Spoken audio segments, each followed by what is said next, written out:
I am the International Communication Officer of Circostrada Network, and today it is my turn and privilege to be opening the second keynote session. And I'm very excited and happy to do it and share with you, learn with you through what is really for us our very first digital experience. So that makes it all the more exciting. And I don't know how many of you attended yesterday's session, but I did, and I was extremely inspired by Hilary and Vicki, and I'm very much looking forward to today's session, which will tackle the issue of developing inclusive and diverse leadership practices. So after 4 editions hosted between France, Italy, Latvia for the most recent one, we were supposed to go to Manchester last April, hosted in a beautiful cottage surrounded by fields and woodland, and we would have probably woken up every morning with the roosters crowing. Obviously, due to the COVID-19 pandemic, we had to review and readjust our initial plans, which is why, together with XTRAX, who is a member of Circostrada Network and co-organizer of this event, we decided to postpone the CS Lab, to reframe it, and to adapt it to the current situation. Hence, the current red thread, leadership in times of crisis. I would also want to seize this opportunity to say a big thank you and to express my gratitude to both Vicki and Bettina for being so understanding and flexible, because we asked them to change so many things based on the initial proposal. So thank you to both of you. And in the process of adapting, we also decided that we wanted to stay true to the initial objective of the lab, which were to encourage self-critical assessment, to propose a forward-thinking approach, as well as tools, techniques, and strategies to become change makers, to reconnect with our creativity, to build an inspiring vision for the future, to question what is stopping us for being a fully representative sector and how we can ensure that everybody is included, and last but not least, to advocate effectively for our work and build support. So before I give the microphone to Irene from XTRAX, I just wanted to briefly introduce Circostrada Network for those of you who would not be familiar with it. Circostrada is the European network for circus and street arts. It was created in 2003, and it is supported by the Creative Europe program of the European Commission and by the French Ministry of Culture. It is also coordinated by ArtsAgenda, the French National Center for Circus, Street Arts and Theater Arts, based in Paris. And today the network is composed of over 120 members, which are spread around roughly 35 countries in Europe and beyond. So the main goal of the network is to provide a sustainable future and build it for both circus and street arts, to empower professionals, to capacitate them, and to create professional opportunity internationally and spur innovative ideas and projects within these 2 communities. So if you're interested in knowing more about the network, you're very welcome to visit our website or subscribe to our newsletters or join us on social networks, or you can also shoot us an email, and all these options are perfectly fine. So I wish you all a fantastic and inspiring session, and I give the floor now to Irene from XTRAX. Thank you. Thank you, Laura. Good morning, everybody, and thank you for joining us in this online CS Lab on leadership in times of crisis. My name is Irene Segura, and I lead on international relations and artist development at XTRAX. To give you some context, XTRAX is a Manchester-based development organization for outdoor arts, also called street arts or arts in the public space. And our work covers 3 main areas. Firstly, we're one of the founding members and the current managers of the biggest outdoor arts consortium in the UK, Without Walls. With 36 partners spanning 3 strategic work groups, Without Walls is dedicated to raising the profile of the UK outdoor arts sector, promoting artistic excellence and supporting innovative new work for the benefit of artists and audiences. Our second focus is on international relations, and we do this through Platform for UK, a strategic project designed to support the international promotion and export of UK outdoor artists. As well as in the UK, this project has so far allowed us to work with partners in Spain, in France, Belgium, South Korea, and Germany, and we are continuing to develop showcase programs with organizations across the world.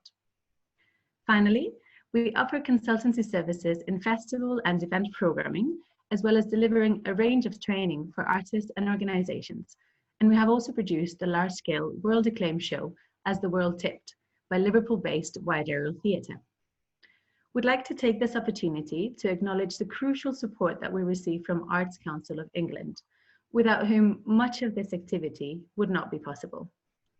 Hopefully that will give those of you who are less familiar with the work a bit of an overview, and for more information, do not hesitate to visit our website or get in touch. Coming back to this CS Lab, this has been developed as a collaboration between XTRAX and Circostrada to address some critical topics which we hope will allow our sector to develop in a positive and meaningful way, promoting equality and ensuring we have a strong place in the wider cultural ecology. The CS Lab consists of 3 days of keynote sessions that are open to all, followed by practical discussions aimed at Circostrada members. Today, you are more than 80 people to be joining us online. And before introducing our brilliant speakers, I would like to run through a few practicalities to ensure you make the most of this experience. This session will run for 45 minutes. Feel free to use the chat to say hello, who you are, and where you're from, as the webinar function does not allow you to see who else is here. For access purposes, and also acknowledging that English is not the first language for a big number of listeners today, we have enabled captioning during all the keynotes. To activate your captions, simply click on the bottom right button that says Captions, and you'll be able to see them. If you would like to ask the panelists questions, please use the Q&A button. You can use the chat to speak amongst yourselves, but all questions to the panelists should be sent via the Q&A button. We're recording the keynote sessions, and they will be available online following the lab. Feel free to comment, post, and tweet about this using the hashtag CSLab5, and make sure to follow Circostrada and XTRAX on social media, as we'll be sharing follow-up resources and publications. Without further ado, and before I disappear, I'd like to introduce the topic for today's keynote, which is Developing Diverse and Inclusive Leadership Practices. How can we genuinely embrace equality, diversity, and inclusion in the street arts and circus sectors? To address this topic, we are joined by Vicki Amedume, Artistic Director and Founder of Contemporary Circus Upswing, and Bettina Linstrum, Coach and Creative Consultant at ArtsAgenda, who will be moderating the conversation. A warm welcome to you both, and thank you for taking part in the CS Lab. We are delighted to have you joining us. I will now hand over to Bettina Linstrum to kickstart the keynote, and hope that you will all find this a very fruitful session. Thank you for joining us. Thank you, and good morning and welcome everybody. Good afternoon for those who are an hour ahead or beyond that. So I will just introduce the fantastic Vicki. She is a CLAW Leadership Fellow. She has been Associate Creative Producer for Greenwich and Docklands Festival and an Intersect Fellow for the British Council. And alongside all of that, she has been the Artistic Director of the company Upswing, award-winning contemporary circus and outdoor arts for 13 years. Vicki, I'll let you introduce the topic. Thank you, Bettina, and thank you, Circostrada and XTRAX, for opening this conversation. So we're connecting today in a way that we wouldn't have imagined possible even 6 months ago. And this demonstrates how quickly, as human beings, we can adapt to new normals and new ways of working if we see it as an absolute priority. So COVID has been catastrophic in so many ways, but as we move through this crisis, we have the opportunity to imagine and model things that may have seemed out of reach if it was business as usual. In these times, we are also unable to escape the divisions and the inequalities that exist in our societies. We're in a time when the experiences of people who have been historically marginalized are being made very public. Our national and our international consciences are alive to the Black Lives Matter movement, the disproportionate effect of COVID-19 on Black and Brown communities, the rise of COVID hate crimes against the East Asian community, and the real fear of those disabled people who are shielding of being left behind as we renew normal. Previously hidden, these experiences are visible and inescapable, and we have to consider how we may influence them for the better as citizens, as artists, as organizations, and as networks. So I began working in circus and outdoor arts as a performer. I went on to work as an associate director for Greenwich and Docklands International Festival. These days, I function as a circus director, a producer, an educator, and artistic director of Upswing, a contemporary circus that tells new stories in extraordinary ways. The forming of Upswing was driven by two desires. One was the desire for self-definition, and the desire to make work that I felt would be exciting to people who were not represented by the dominant aesthetics of circus. Our work is led by and created with professional artists, but we tend to work with our future audiences to help us make the work more compelling and relevant. I guess I'm saying all this not just to share my CV with you, but to share that, like many artists from traditionally marginalized identities, I found that the existing cultural structures in circus did not work for me. And the only option was to create my own space and my own producing structure that would allow me to have an authentic, well, it would allow me to express my authentic identity within the artistic practice. I want to acknowledge before I go kind of much further that diversity encompasses a range of things. It encompasses gender, sexuality, a multitude of disabilities, neurodiversity, class, as well as ethnicity. For this keynote, I've drawn on my lived experience, so the focus may seem like it leans primarily to diversity in terms of race and ethnicity. I think it's important to highlight that I can't speak for every marginalized experience. But what I do want to share with you is 3 thoughts about addressing inclusion that from my experience are often missed. And I want to say these are not a checklist, but what I hope to offer you is new ways for you to reflect on what you will do next. So from the first moment I entered the circus industry, I was implicitly and explicitly shown what a talented artist would look like and what I should aspire to emulate. It didn't look like me. Later in my career, I find myself around decision-making tables. Can I have my first slide, please?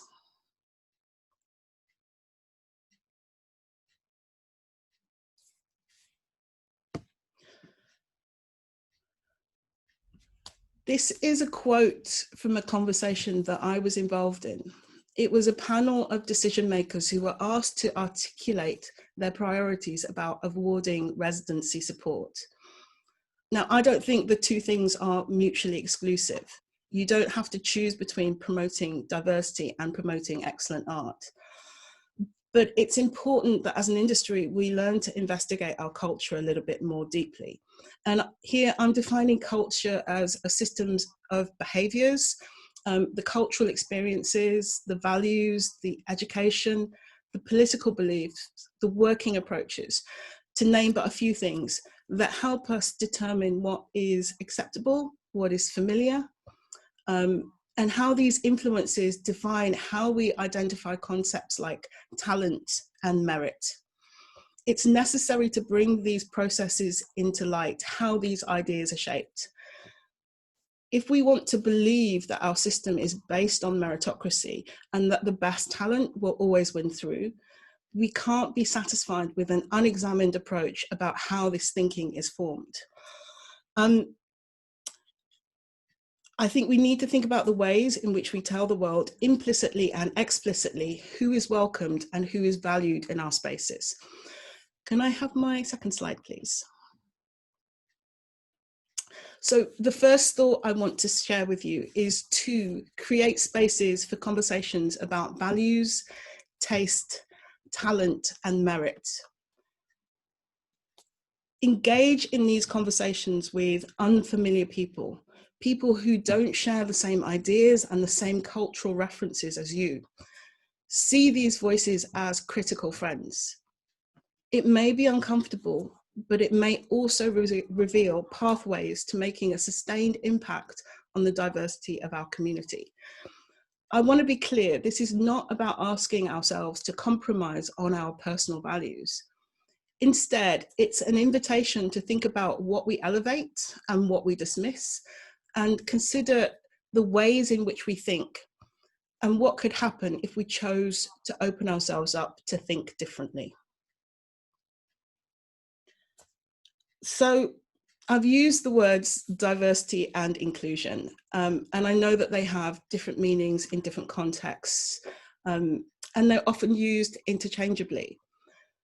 I want to be a bit more specific in my language, and I think it's important that to recognize that the two things mean different things. Could I have my third slide, please? Diversity is the presence of the widest possible people in our creative communities and in our audiences. Inclusion means that those diverse groups are included in determining how our sector, how our systems of creation and dissemination function. For me, inclusion suggests an interdependence, like a movement improvisation, where the leadership shifts from one partner to another. It's a two-way relationship, a mutual exchange. Many good diversity programs are structured in a way where they help individuals develop their confidence and to strengthen their networks. And this is useful. But I feel that these are less about inclusion and more about integration. The success of the program is judged by how well that individual learns to navigate and to conform to the existing culture. And that culture is left largely unchanged. Could I have my fourth slide, please? We see this in many diversity initiatives where an organization engages in focusing on developing emerging artists, training or entry-level roles, or their diversity is only seen through participatory programs. In the worst cases, these programs are based on an uneven power dynamic, where there is no space for that individual entering the system to influence or change the wider project, the organization, the company, and the wider systems. I've experienced and I've witnessed the tensions that result from developing people without in parallel developing the culture of the space that they're entering. This is not a good way to satisfy the potential and the imagination of those communities that are relegated normally to the margins. I think it's really a loss on both sides. It's a loss of a growth opportunity for that individual to be able to experience and enact leadership and see its impact in the space that you're operating. And it's a loss for the hosts. It's been proved time and time again that inclusivity and innovation are deeply connected. A more inclusive group or organization has better ideas because more minds have been invited to attend to the task. We know this very well at Upswing. So alongside the creation of our performances, we aim to invest in the people that we work with. We work with artists over extended periods of time, sometimes years. We get to know them as human beings, and they understand that our commitment to them goes beyond the immediate project or job.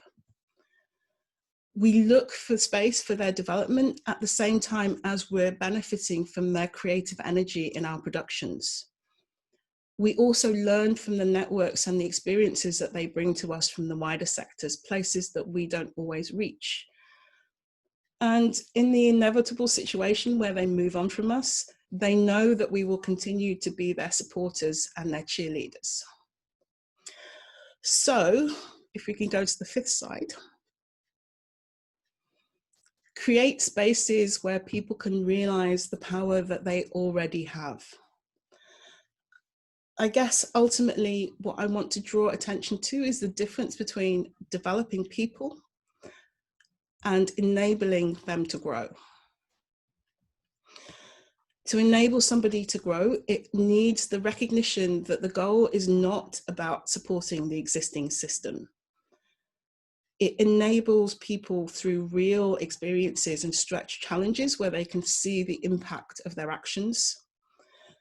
And it means ensuring that those encounters are shared and reflective experiences, that the subject is able to shape the terms in which they're invited to enter into a space. For me, inclusion is about sharing power and resources. It means giving the unusual suspects the time, the mandate, and the resources to effect lasting change on the sector. It means collaboration, and we know that collaboration is difficult. It asks us difficult questions, but we become better when we ask those difficult questions.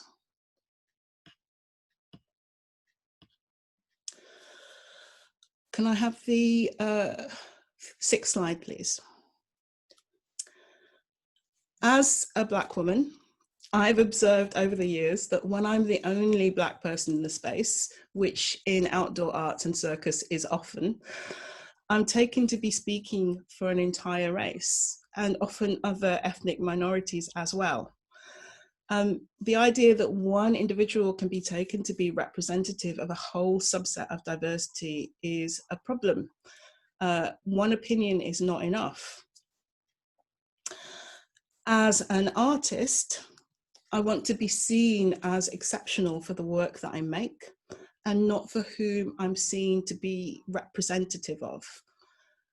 My expertise is not only diversity. It's in part the reason why one of Upswing's mission was to bring as many Black and brown artists into circus, to change the landscape of the industry and to feel like part of an inclusive movement rather than being singular and exotic. As a Black artist, I found that I've been able to support other Black and brown artists, not because we think the same, but because I've understood their need for a space where they can be authentic and complex, where they can be among people where they're not required to represent anything and can simply be artists. So if you invite difference into your space, how can you allow it to be authentically expressed? In what ways can you create a home for difference? How do we allow people to be fully rounded human beings and not simply representatives of the missing voices? And how can we move consistently towards inclusion so that there is no longer an exceptionalism to the appearance of diversity in our spaces?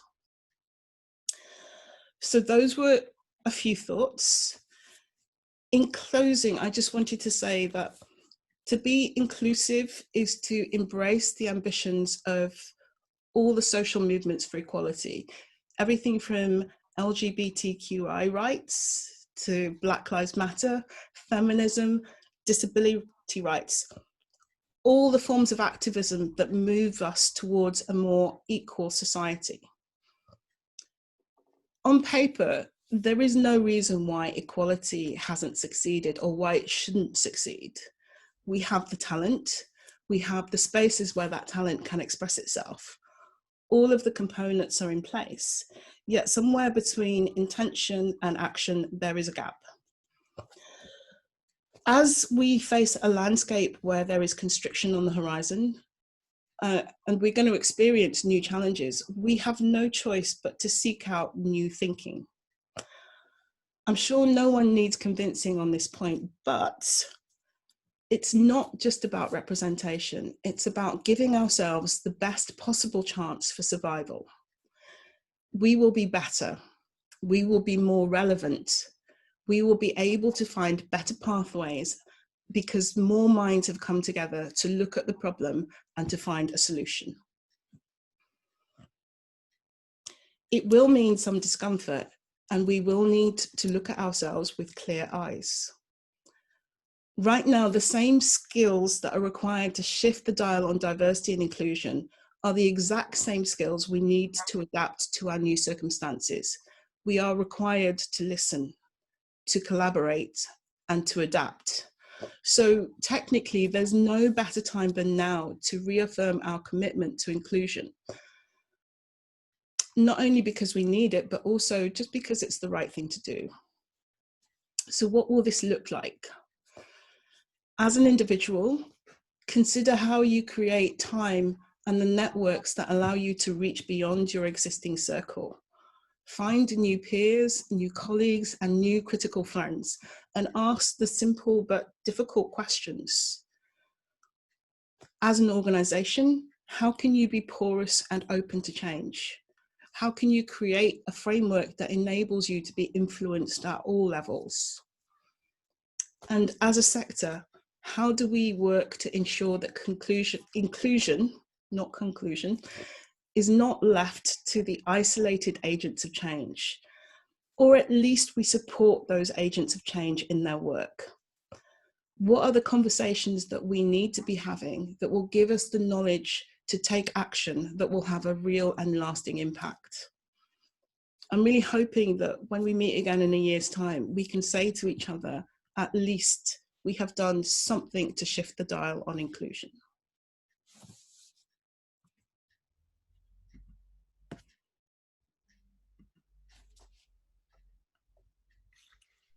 Thank you, Vicki. There was a lot of food for thought there. I've been scribbling notes as I was thinking, oh, I'd like to ask you about that. So just everybody is invited to now ask questions. I have got a few that I've got here, but please, the listeners, the viewers, use the question and answer button to post your questions, and so I can pick those up. And I'd like to just acknowledge that, of course, there are sensitive issues here. I feel quite clumsy in some of the phrases as I'm trying to phrase my question. I think, oh, can I say that? Can I not say that? I think if we can all assume that in this space, nobody wants to upset anybody, and we all want to be kind, open, listening people. And if we can all forgive each other for maybe asking questions that are stupidly phrased, or since this is a space where we all have to be self-critical, and I think that is the beauty, let's make this a space where we can ask all the silly questions without being judged for them, and without upsetting people. So one of the things that I picked up on is just the gap that you were mentioning between the intention and the action. Do you think in your career that the size of that gap has narrowed in any way or changed?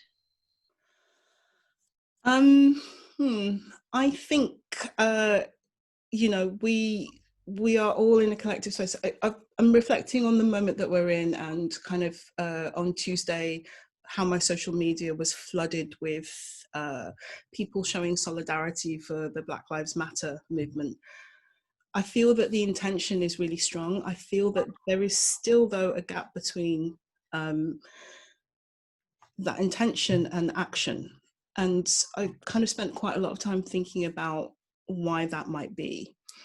One of the things that I think about is that we often try and solve these complex challenges with a linear solution, which doesn't always work. You know, I will map for you the traditional diversity initiative. It looks something like you identify a problem, you see that there is a lack of maybe Black leadership in a sector.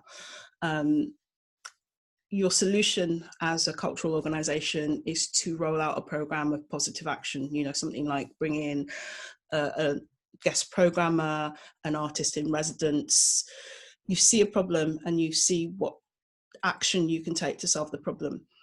Quite often what we don't allow ourselves is the space to interrogate, actually, why is there the problem in the first place? You know, what is actually stopping that leadership from being present in those spaces? So those dialogues around root causes are rarely undertaken because it's difficult. And I think quite often that's either creates a fear about taking the action in the first place, or it creates a situation where you've set a goal that doesn't actually address the real problem.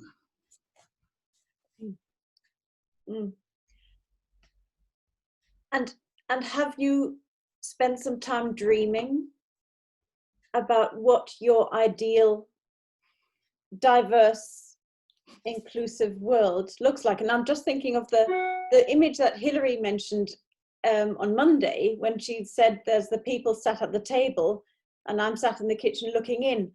And that, coupled with your fantastic quote, talking about the party, being invited to the party and the dance, and maybe I'm just thinking, what is that house that we are in, and what would that party look like if it were your ideal?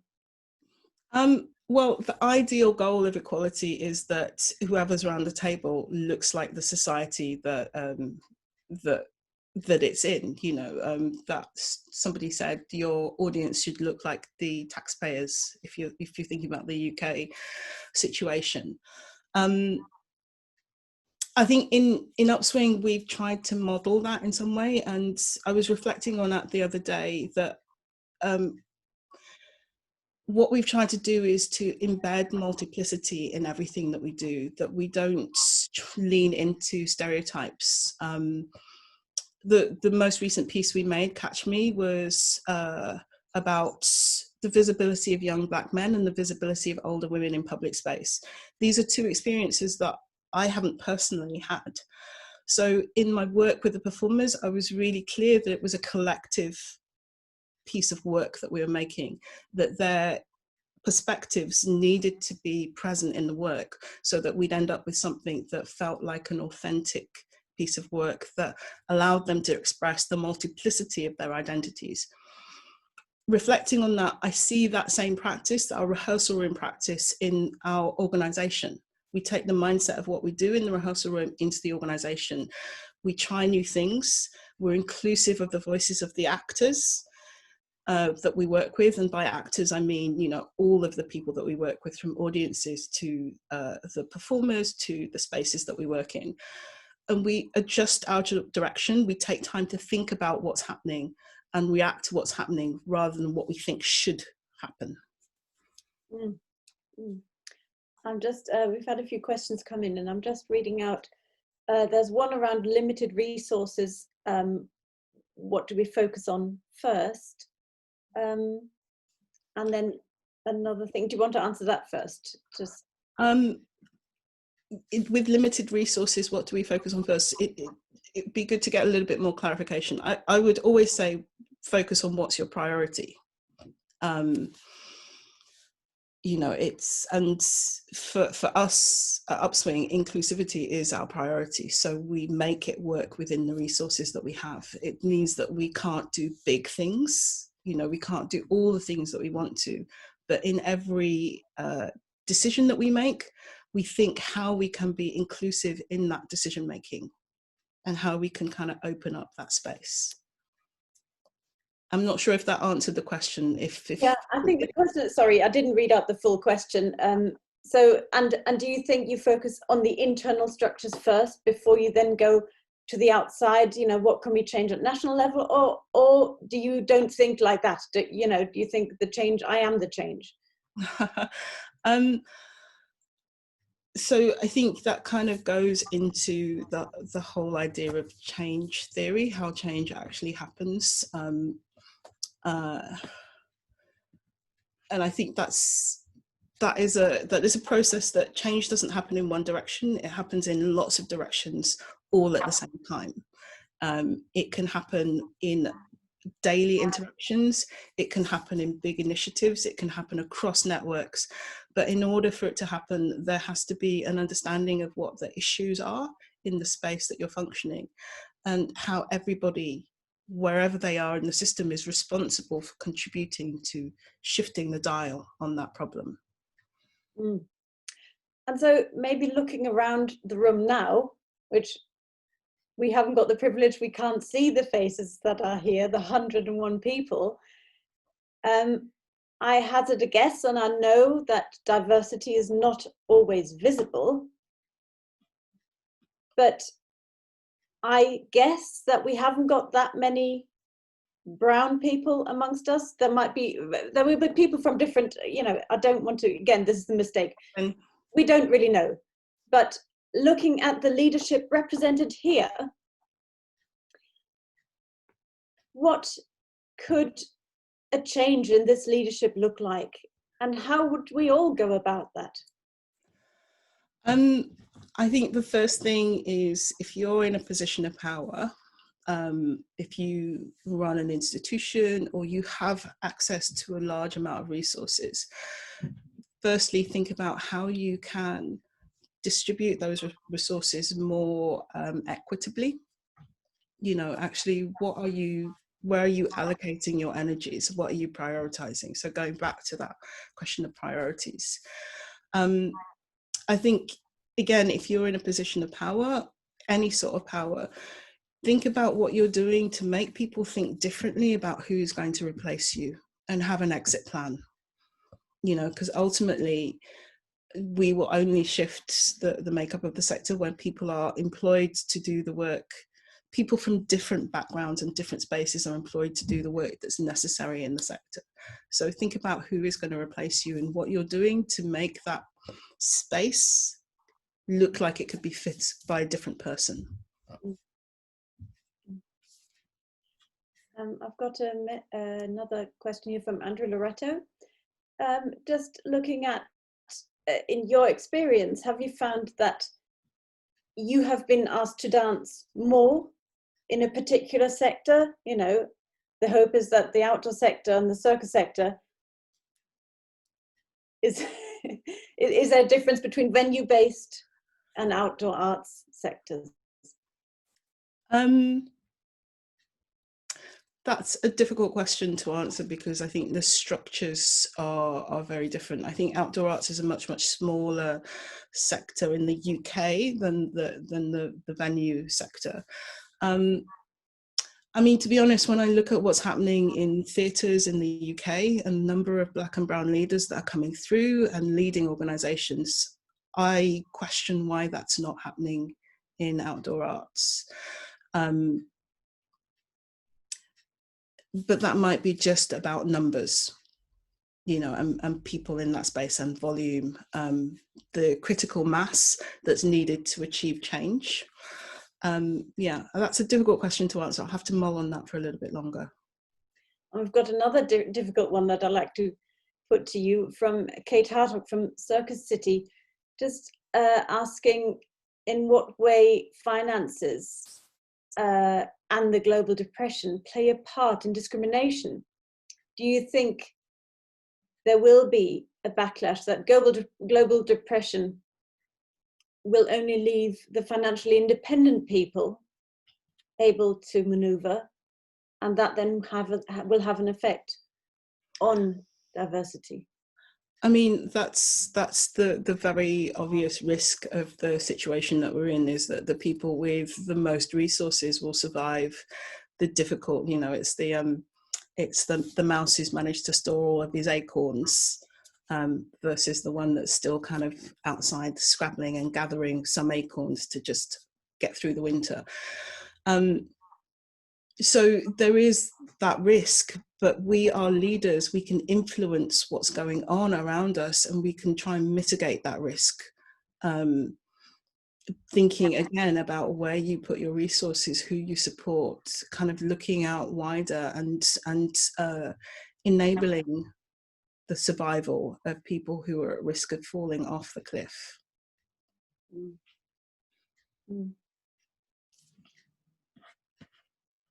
And sorry, a question has just come in.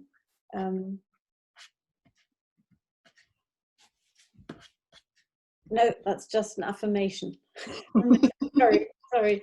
And a lovely quote from Beth House.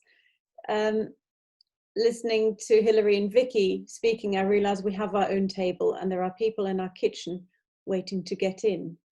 it might be a smaller table and a smaller kitchen, but it still exists. Absolutely. You know, I chose circus and street arts for a reason. It was a space that I could access some. I guess I came in before the professionalization, definitely, of circus. So I was able to come in and kind of find my own pathway through the sector. As it's professionalizing and more schools are being set up and there's more kind of formal education, it's interesting to think about how that's going to change the makeup of the sector.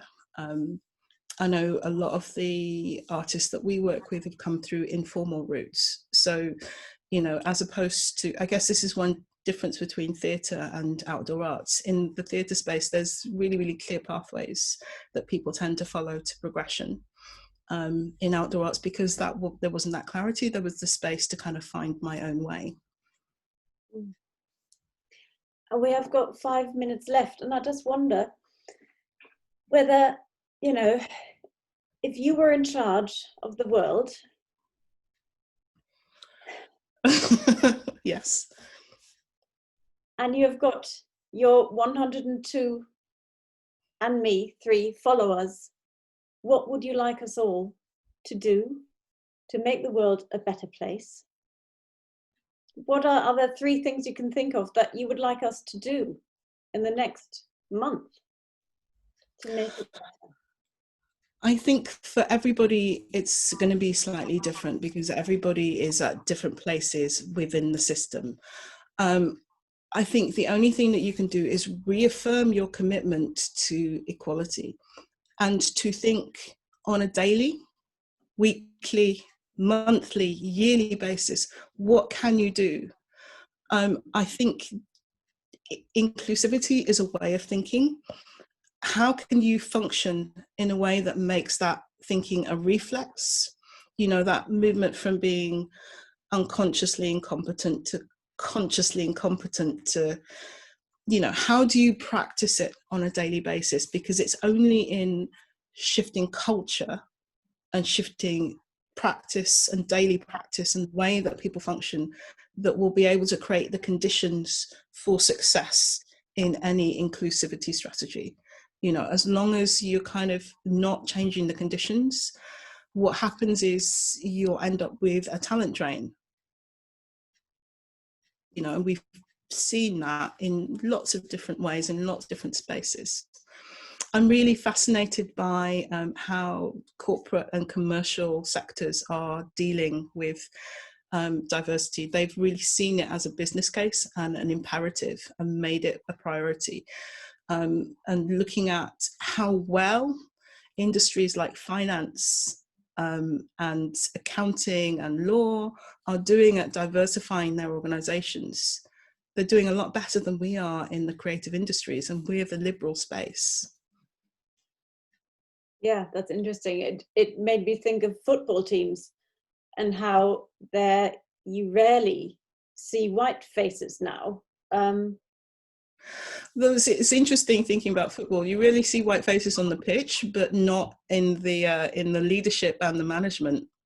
Okay, yeah, you don't see them on television that much.